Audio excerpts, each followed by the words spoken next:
যেভাবে তুলে ধরলেন, আমি যেভাবে বললাম, মা কালীর যে আসল রূপ, এটা কেন, তার চারটি হাত কেন, তার একটা পা নিচে কেন, তার সাথে আমাদের সকলের সাথে ভালোভাবেই সহযোগিতা করেন এবং আমরা সবসময় মাননীয় মুখ্যমন্ত্রীর করুণায় পুজো খুব ভালোভাবেই চালিয়ে যাচ্ছি, আগামী দিনেও চালিয়ে যাব।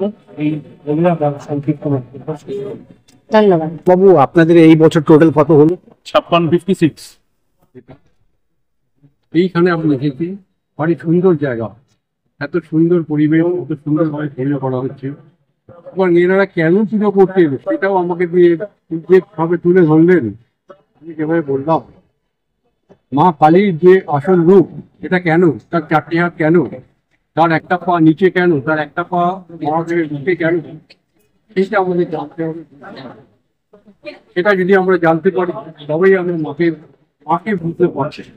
আসলে মা কি কাল, এই কাল মানে কি, কাল মানে যে স্থির অবস্থা, সেই কালের সঙ্গে এই শক্তি যোগ করে কালী হয়েছে। কালীকে জানতে গেলে নিজেকে জানতে হবে, নিজেকে না জানলে কালীকে জানা যাবে না। অর্থাৎ আমরাই সেই কালী, প্রত্যেকটা মানুষ, সারা পৃথিবীর প্রতিটা মানুষ আমরাই কালী। সে যে সম্প্রদায়ই হোক না কেন, সেইখান থেকে আমাদের আসতে হবে। এই যে মায়ের যে পা, একটা পা নিচে, অর্থাৎ সেটা কি চঞ্চলতার প্রতীক, অর্থাৎ আমরা স্থির থেকে চঞ্চলে এলাম।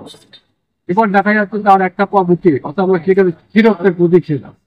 তার চারটে হাত, অর্থাৎ কর্মের প্রতীক। কর্ম কোনটা? এই যে আমরা শ্বাস প্রশ্বাস দিচ্ছি, এটাই আমাদের কর্ম, আর বাকি সব অকর্ম। এইটা যদি থাকে তাহলে আমরা সব কাজ করতে পারবো। এটা না থাকলে আমরা মৃত। কিন্তু মৃত মানুষ কোনো কাজ করতে পারে? কেন পারে না? তার এই কর্মটা নেই, হয়তো সেইটাই তার বোঝানো হয়েছে। মায়ের দেখেন একটা জীব বের করা, কেন জীবকে বের করা? জীব হলো লালসার প্রতীক। এই জীব, এই আমরা যখন মাতৃগর্ভে ছিলাম তখন আমাদের জীব ছিল কোথায়?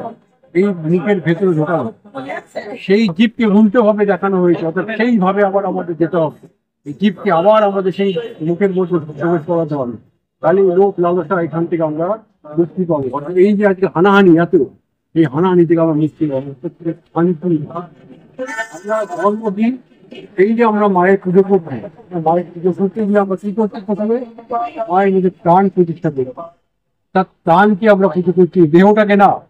অর্থাৎ সেই প্রাণটাই ধর্ম, সেই সব কিছুকে ধরে রেখেছি। তাই আমরা যদি সেই প্রাণকে পুজো করি, তার সেই মাধ্যমে আমাদের ঋষিরা শিখে গেছে। কিন্তু বর্তমান যুগে কি হয়েছে, আমরা সম্প্রদায়গুলোকে আমরা ধর্ম করে ভেবেছি, আমরা কাল প্রতিরোধ করবে। অতএব এটা ধর্ম না, কারণ ধর্ম একমাত্র তৈরি করতে পারে ভগবান। ভগবান বলুন, ঈশ্বর বলুন, যাই বলুন, কে করতে পারে। তার আমরা যেগুলো যে সম্প্রদায়, সেগুলো ধর্ম না, সেগুলো আমাদের ত্যাগ করতে হবে। মাতৃপূর্ণ যদি সঠিকভাবে আমরা করতে পারি, তবেই আমাদের মাতৃ সাধনা সফল হবে। একটু আপনি নিজের নামটা বলে দিন। ঋষভ মিত্রা যারা আয়োজক, তাদের সম্পর্কে একটু কি বলুন? এখানে যারা আয়োজক রয়েছে তাদের সবার নাম আমার জানা নেই, আমি ভাইকে বলবো তাদের নাম বলার জন্য। আমি যা দেখলাম, এদের এত সুন্দর মানসিকতা, এত সুন্দর, এত ভালো, এত সুন্দর টিপটপ এটা করেছেন, এবং তারা এসে যেভাবে মাতৃ সাধনা করছে, মায়ের মুখটা যে তৈরি করেছে, এটা তাদের মনের পরিচয়, এত ভালো মনের পরিচয় তাদের। আমি ভাইকে বলবো তাদের এখানে যারা আছে তাদের নামগুলো বলে প্লিজ বলুন। হ্যাঁ, একটু আপনি নিজের নামটা বলে দিন। আমি জ্ঞানানন্দ মহারাজ। গালিপাড়ি মোহাম্মদ আলী পার্কের আয়োজনায় ওই কালী পুজো এই বছর 56তম বছরে পদার্পণ করেছে। এই পুজোটি সূত্রপাত হয়েছিল, পুজো শুরু করেছিলেন স্বর্গীয় জগদীশ মিত্র। তিনি সম্পর্কে আমার ঠাকুরদা হন। তিনি এই এলাকার প্রাক্তন কাউন্সিলরও ছিলেন। বর্তমানে এই বছর এটা আমাদের 56তম বছর। আজকে স্বামী জ্ঞানানন্দ মহারাজ আদ্যাপীঠের তিনি আমাদের পুজো শুরু সূচনা করলেন। আগামী 20 তারিখ, অর্থাৎ আগামী সোমবার মায়ের পুজো এবং দীপাবলি। মঙ্গলবার দিন আপনার হচ্ছে আপনার মায়ের অন্নকূট, অর্থাৎ ভোগ প্রসাদ বিতরণ সন্ধ্যে 7টা, 7:30টার পর থেকে। 22 তারিখ আগামী বুধবার মাতৃ প্রতিমার বিসর্জন। নিরঞ্জন, সেটা আগামী 22শে অক্টোবর 2025 বুধবার দিন সন্ধ্যা 7টার পর।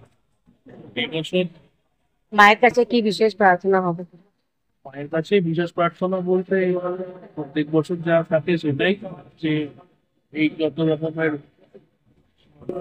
আনরেস্ট সোসাইটিতে চলছে সেইগুলো থেকে শান্ত হচ্ছে, আর সব রকম যত social activity all over India বা অল ওভার বেঙ্গল যেখান থেকে তারা করছে তারা খুশি হচ্ছে। এবং এমনি বর্তমানে আমাদের পশ্চিমবঙ্গ সরকার এবং কলকাতা পুরসভা থেকেই পুজোর সাথে আমাদের সকলের সাথে ভালোভাবেই সহযোগিতা করেন এবং আমরা সবসময় মাননীয় মুখ্যমন্ত্রীর অনুপ্রেরণায় পুজো খুব ভালোভাবেই চালিয়ে যাচ্ছি, আগামী দিনেও চালিয়ে যাবো। এই বলে আমার সংক্ষিপ্ত বক্তব্য শেষ করলাম। ধন্যবাদ। বাবু আপনাদের এই বছর টোটাল কত হলো? 56, 56